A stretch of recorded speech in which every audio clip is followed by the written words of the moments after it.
जब किसी एक घटना के बाद गांव, समाज, राजनीति और सोशल मीडिया सब एक साथ बहस करने लगे, तो मामला सिर्फ एक व्यक्ति का नहीं रह जाता। भरत तिवारी को लेकर भी कुछ ऐसा ही देखने को मिल रहा है। कहीं उन्हें एक सामाजिक कार्यकर्ता बताया जा रहा है, कहीं सवाल उठ रहे हैं कि क्या उनके साथ न्याय हुआ, तो कहीं यह भी कहा जा रहा है कि पूरे मामले को भावनाओं से नहीं बल्कि जांच और सबूतों से देखा जाना चाहिए। इस पूरे विवाद के बीच एक सवाल सबसे ज्यादा चर्चा में आया। क्या यह केवल एक पुलिस कार्रवाई थी या इसके पीछे और भी सवाल हैं? कुछ लोगों ने इसे जातीय बहस से जोड़ दिया। कुछ लोगों ने कहा कि किसी भी घटना को जाति के चश्मे से नहीं देखना चाहिए, लेकिन बहस रुकने के बजाय और तेज होती गई। इसी दौरान धार्मिक मंचों से भी बयान सामने आए। धीरेन्द्र शास्त्री ने कहा कि अगर कोई व्यक्ति आरोपी भी हो, तब भी उसे कानून के दायरे में न्याय मिलना चाहिए। उन्होंने कहा कि अगर किसी स्तर पर सरेंडर जैसी स्थिति बनी थी, तो पूरे मामले की निष्पक्ष जांच होनी चाहिए। उन्होंने यह भी कहा कि समाज को भावनाओं से नहीं बल्कि सच से चलना चाहिए और सच जांच से सामने आना चाहिए। इसके बाद अनिरुद्धाचार्य का बयान भी चर्चा में आया। उन्होंने कहा कि किसी भी युवा की मौत सवाल खड़े करती है, और अगर समाज सवाल पूछ रहा है तो उन सवालों के जवाब भी मिलने चाहिए। लेकिन साथ ही उन्होंने यह भी कहा कि अंतिम निष्कर्ष जांच के बाद ही निकाला जाना चाहिए। यहीं से कहानी दो हिस्सों में बंट गई। एक तरफ वे लोग थे जो भरत को लोगों के बीच काम करने वाला युवा बताते हैं। उनका कहना है कि वह स्थानीय मुद्दों, गांवों की समस्याओं, विस्थापन और प्रशासनिक शिकायतों को उठाते थे। दूसरी तरफ वे लोग हैं जो कहते हैं कि घटना के समय क्या हुआ, कौन किस स्थिति में था, किसने क्या किया, यह सब जांच और आधिकारिक रिपोर्ट से तय होगा। इसी बीच कुछ वीडियो और दावे भी चर्चा में आए। समर्थकों ने कहा कि कुछ रिकॉर्डिंग ऐसी हैं जिनमें सवाल उठते हैं। दूसरी तरफ पुलिस पक्ष की बात भी सामने आई।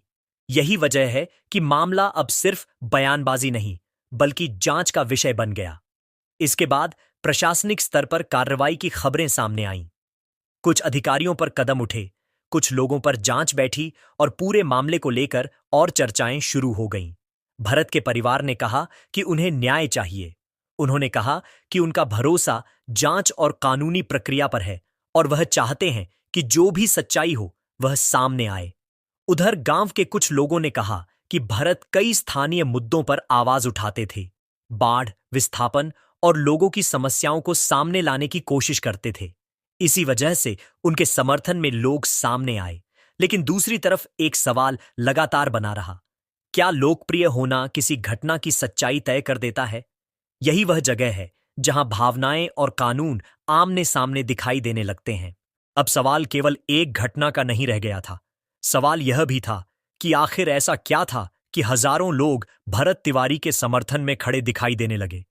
कोई उन्हें समाज सेवक बता रहा था, कोई व्यवस्था से लड़ने वाला युवा, तो कोई कह रहा था कि एक पक्ष को सुनकर फैसला नहीं किया जा सकता। समर्थकों का दावा है कि भरत गांवों की समस्याओं को सामने लाने की कोशिश करते थे। कई जगहों पर उनका नाम स्थानीय मुद्दों के साथ जोड़ा गया। लोगों का कहना था कि जहां प्रशासन और जनता के बीच दूरी थी, वहां वह आवाज उठाते थे। इसी वजह से कुछ लोगों के बीच उनकी पहचान बनी। इसी दौरान कुछ पुराने वीडियो और बयान भी चर्चा में आने लगे। उनमें दावा किया गया कि वह विस्थापन, बाढ़ और स्थानीय समस्याओं को लेकर सक्रिय थे। समर्थकों ने कहा कि यही कारण था कि घटना के बाद लोग बड़ी संख्या में सामने आए। लेकिन दूसरी तरफ सवाल उठे, क्या किसी व्यक्ति की लोकप्रियता या समर्थन अपने आप किसी घटना की पूरी सच्चाई तय कर देता है? यहीं से बहस और तेज हो गई। एक पक्ष कह रहा था कि अगर किसी स्तर पर सरेंडर हुआ था, तो पूरी प्रक्रिया की निष्पक्ष जांच होनी चाहिए। दूसरा पक्ष कह रहा था कि घटनास्थल की परिस्थितियां, जोखिम और पुलिस की कार्रवाई को भी जांच में बराबर जगह मिलनी चाहिए।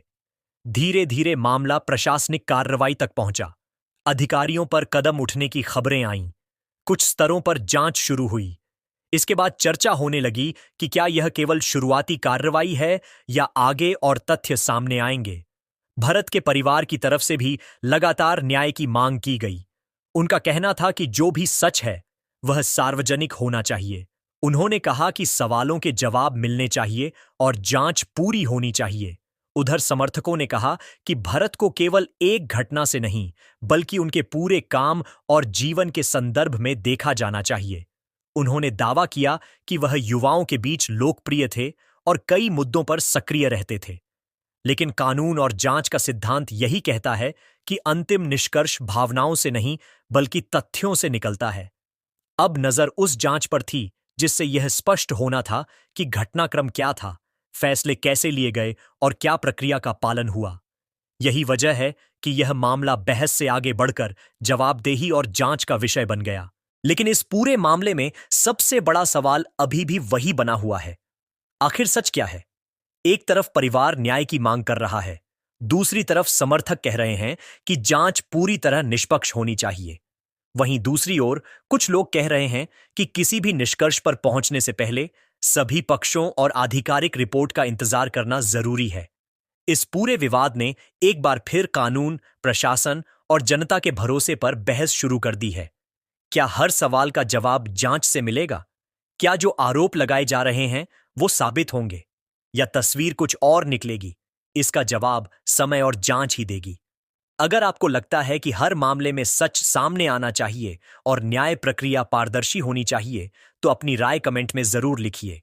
वीडियो पसंद आया हो तो लाइक करें और अगर आप भी भरत भुसड़ तिवारी को निर्दोष मानते हैं तो चैनल को अभी सब्सक्राइब करें और वीडियो को ज्यादा से ज्यादा शेयर करें ताकि उस मां को न्याय मिल सके। और मिलते हैं अगली बड़ी खबरों के साथ। तब तक के लिए जय हिंद, जय भारत,